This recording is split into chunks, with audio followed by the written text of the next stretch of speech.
at the hand et in the hand. Dans ce chapitre, nous allons voir quelques explications sur at the hand et in the hand. Nous verrons aussi d'autres rappels grammaticaux avec des adjectifs en ed et ing, comme ici.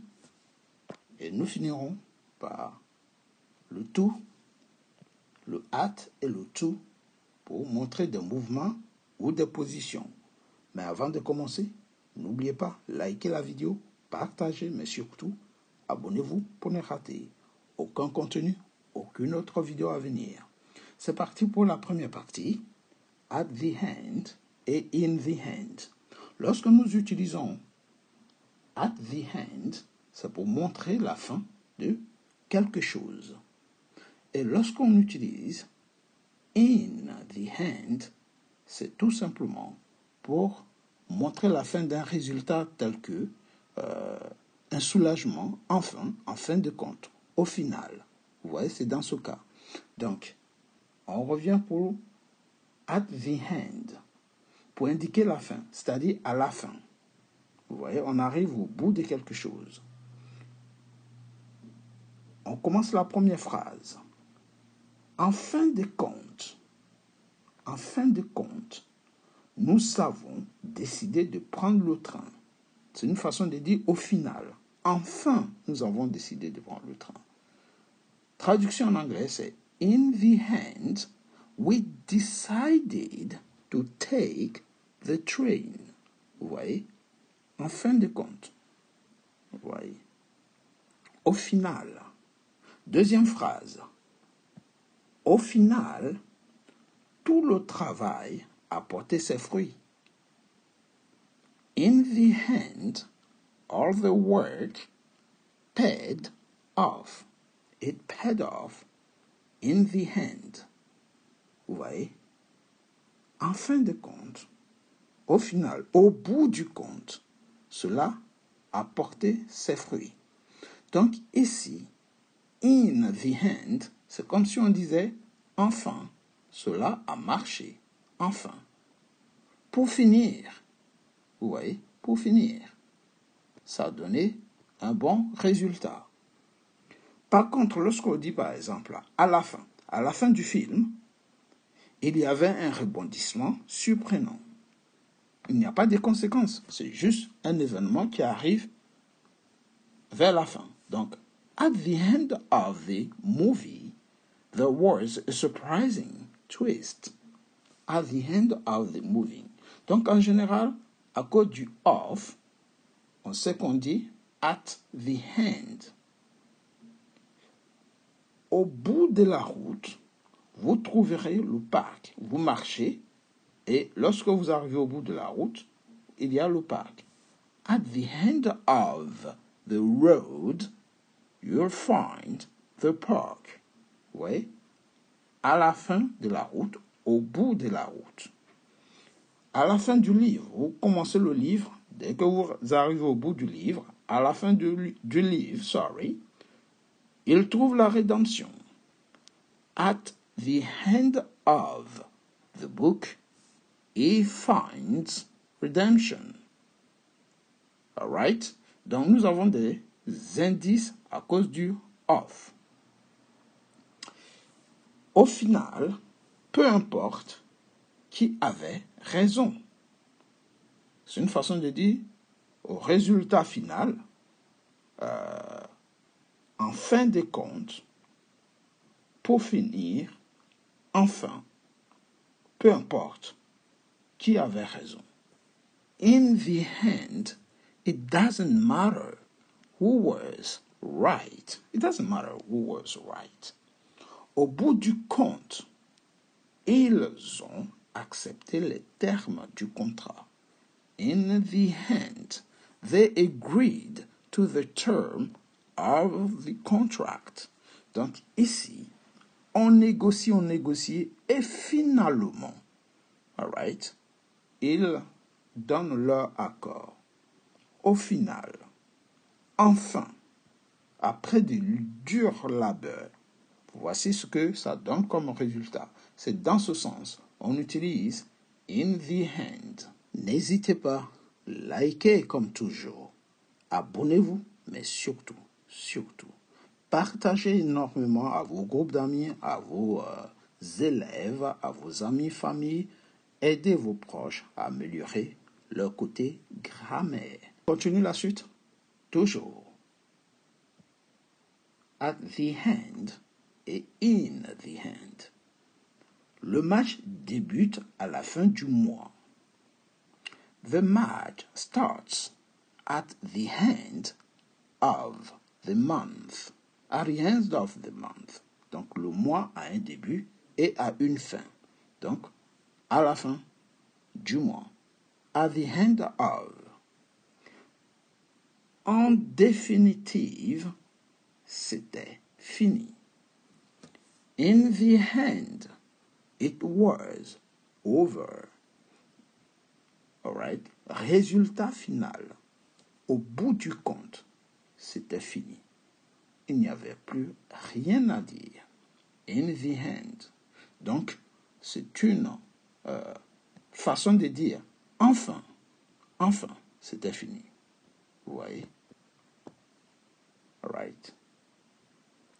À la fin de la saison, j'aurai, et on peut continuer, à la fin de la saison des pluies, à la fin de la saison de l'année scolaire, et peu importe. Donc ici, at the end of the season, I will have, j'aurai par exemple des cadeaux, I will receive a gift, present, par exemple. À la fin de la journée, j'étais fatigué. À la fin de la journée, j'étais fatigué. At the end of the day, I was tired. At the end of the day, I was tired. À la fin, il fut viré par le patron. Ça, c'est une conséquence. Enfin, depuis longtemps, on cherchait à le virer. Enfin, finalement. Hein? Ici, on a l'idée de finalement. Vous voyez? Enfin, finalement. In the end, he was fired by the boss. In the end, he was fired by the boss. Que se passe-t-il à la fin? What happens at the end? Donc ici, on sous-entend que se passe-t-il à la fin du film? What happened at the end of the movie? Vous voyez? Mais là, on ne le dit pas, on sous-entend. Parce qu'il y a toujours à la fin de quelque chose. Et pour finir, c'est dur, mais à la fin, il a gagné. Mais finalement, il a gagné. Au bout du compte, en définitive, il a gagné. It was hard, but in the end, he won. Vous voyez? Donc, à partir d'aujourd'hui, don't confuse at the end, sous-entendu, of something, et in the end, sous-entendu, enfin, finalement, pour finir, pour conclure, non, vous voyez, pour conclure, pour finir, vous voyez, comme résultat final, et ainsi de suite. Donc, tout ça, c'est ça qui donne in the hand. Likez la vidéo, partagez, mais surtout, abonnez-vous pour ne rater aucun contenu, aucune autre vidéo. Chaque jour, chaque semaine, je vous donnerai de petites leçons de grammaire pour vous aider à améliorer vos traductions. On va passer à la partie exercice. Here we go. Comment allez-vous traduire cette phrase? En fin de compte, nous avons décidé de prendre le train. Est-ce que vous voulez dire à la fin, at the end, ou résultat final, in the end? En fin de compte, nous avons décidé de prendre le train. Traduction? Yes. In the end, we decided to take the train. Ouais, c'est une façon de dire. Finalement, enfin, pour conclure. Vous voyez? Bien. Au final, le travail a porté ses fruits. Au final, le travail a porté ses fruits. Yes. Traduction. In the end, all the work, paid off. Paid off, ça dit le travail a payé. It paid off. À la fin du film, il y avait un rebondissement surprenant. À la fin du film, comment allez-vous traduire cette phrase? Yes. At the end of the movie or the film, there was a surprising twist. Comment allez-vous traduire cette phrase? Au bout de la route, nous avons, vous trouverez, le parc. Au bout de la route, vous trouverez le parc. Yes. At the end of the road, you will find the park. À la fin du livre, il trouve la rédemption. À la fin du livre, il trouve la rédemption. Yes, at the end of the book, he finds redemption. All right? Good. Au final, peu importe qui avait raison. Comment vous traduisez au final qui? Peu importe qui avait raison. Yes. In the end, it doesn't matter who was right. Et pour finir, au bout du compte, ils ont accepté les termes du contrat. Yes. In the end, they agreed to the terms of the contract. Deuxième petite leçon rapide. À quel moment on met un ED à l'adjectif ou un ING? Ici, lorsqu'on met un ED, on s'entend à un résultat, et ici, à une activité. Par exemple, aucune raison d'avoir peur. Vous allez traduire no need to be frightened. No need to be frightened. Alright? Donc ici, on a un adjectif qui indique le résultat. C'était intéressant. Donc, remarquez bien le gérontif ici, intéressant. Le ANT. It was interesting. It was interesting. Donc, c'était une activité intéressante. It was interesting. Je suis intéressé. Je suis intéressé. I am interested. I am interested. Donc, c'est un résultat. Je suis arrivé épuisé. Je suis arrivé épuisé. On me voit, je suis arrivé, c'est épuisé. Je suis épuisé. I arrived exhausted. I arrived exhausted. Maintenant, si je dis ce travail est épuisant, ici je suis dans une activité, ce travail est épuisant. This work is exhausting.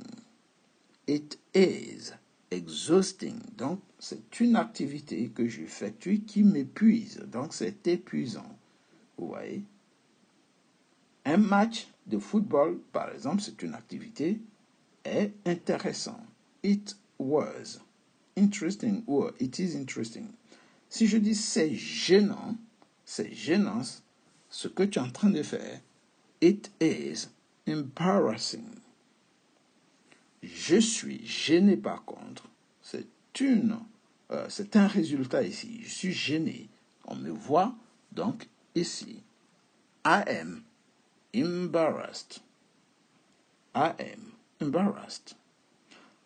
Nous sommes amusés. We are amused. Nous sommes amusés.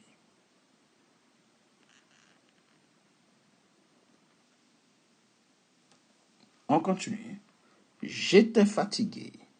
C'est un résultat ou c'est une activité?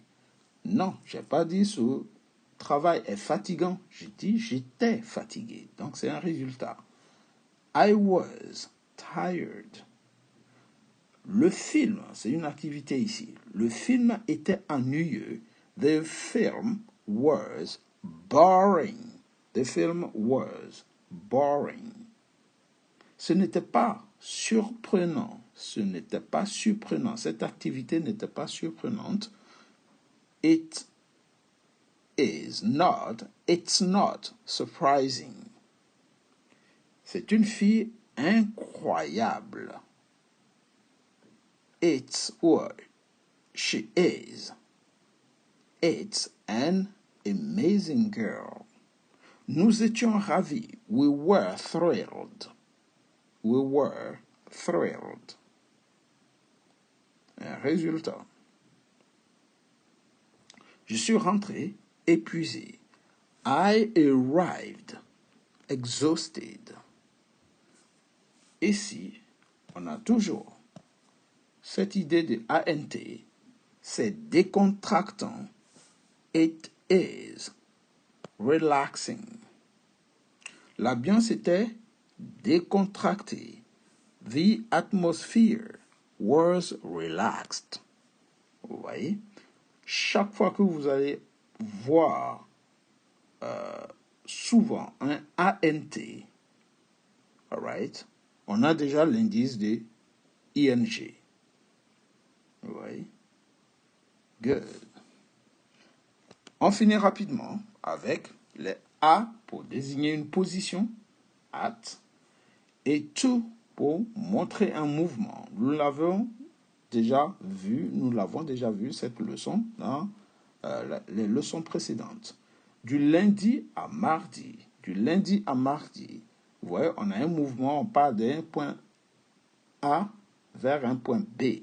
From Monday to Tuesday. From Monday to Tuesday. Il est marié à. He is married to. He is married to. John, par exemple. To John. Donc, c'est une expression to be married to. Je suis retourné à Paris. On est toujours dans un mouvement. Je vais vers quelque chose. Rencontrons-nous à Paris.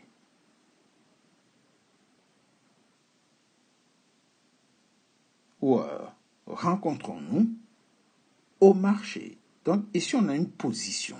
Let's meet at the cinema, par exemple. Meet at the cinema, au cinéma. Vous voyez? Je vais à Paris. Ici, c'est un mouvement. Aller vers. I go to Paris. Et au travail. He is at work. At work. Il est à l'université. He is at the university. Ce sont des positions. On est à un endroit bien précis. Position. Il arrive à l'école. Donc, c'est une position à 8 heures, à un moment bien donné. He arrives at school at 8. All right? Good. Je vais au marché. I go to the market. Mouvement. On a rendez-vous à. On a rendez-vous à un endroit bien déterminé. We have appointment at. Par exemple, à la gare. At the train station, par exemple. De voyage en Afrique. On fait un mouvement vers l'Afrique. 2 trips to Africa. Rencontrons-nous au stade ou bien au cinéma. Let's meet at the cinema. Achète 2 billets à la gare. Ici, c'est la position à la gare. Get 2 tickets at the train station. Je vais à un concert. Mouvement. I go to a concert. Il est à la maison. Ici, c'est une position. He is at home. Il va en ville. Nous avons un mouvement. He goes to the city. Go to, mouvement. Likez la vidéo, partagez, appréciez en likant ces vidéos pour nous encourager à vous mettre davantage de contenu en ligne. Alright guys, likez, partagez à vos groupes d'amis. Encouragez-nous à vous mettre davantage de contenu. Petit exercice de traduction et ce sera fini pour aujourd'hui. Here we go. Traduction du lundi à mardi. Du lundi à mardi. Ici, nous avons lundi et mardi. Donc, traduction. From Monday to Tuesday. Il est marié à. Il est marié à. Traduction. He is married to. Married to John. Il est marié à John, par exemple. N'oubliez pas, likez, partagez, mais surtout, abonnez-vous. Je suis retourné à Paris. Est-ce un mouvement ou une position? Traduction. I returned to Paris. C'est un mouvement. Rencontrons-nous au cinéma, par exemple. Traduction. Let's meet at the cinema. C'est une position. Je vais à Paris. Je vais à Paris. Traduction. I go to Paris. Donc, on est dans un mouvement. Il est au travail. Il est au travail. Traduction. He is at work. Donc, c'est une position. Il est à l'université. Il est à l'université. Yes. He is at university. Et pour finir, il arrive à l'école à 8 heures. Traduction. Yes. He arrives at school at 8.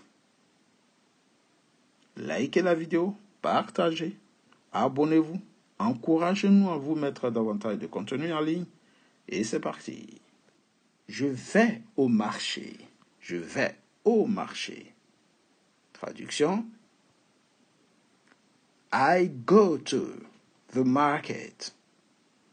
On a rendez-vous à, par exemple, à la gare. Traduction. We have appointment at the station. Nous sommes dans une position ici. 2 voyages en Afrique. Traduction. 2 trips to Africa. Rencontrons-nous par exemple, au cinéma ou au marché. Let's meet at the cinema. Achète 2 billets à la gare. Get 2 tickets at the train station. Je vais à un concert. Traduction. I go to a concert. Il est à la maison. Traduction. He is at home. Et pour finir, il va en ville. Traduction. He goes to the city. Ce sera tout pour aujourd'hui. likez la vidéo, continuez à vous exercer, recommencez sans cesse. Et vous verrez, ces petites traductions vous aideront à améliorer votre anglais. Pour plus d'anglais, n'hésitez pas, vous savez ce qu'il faut faire. Likez, partagez, mais surtout, abonnez-vous. C'était English Hello pour vous servir. Take it easy, guys, and see you next time. Goodbye.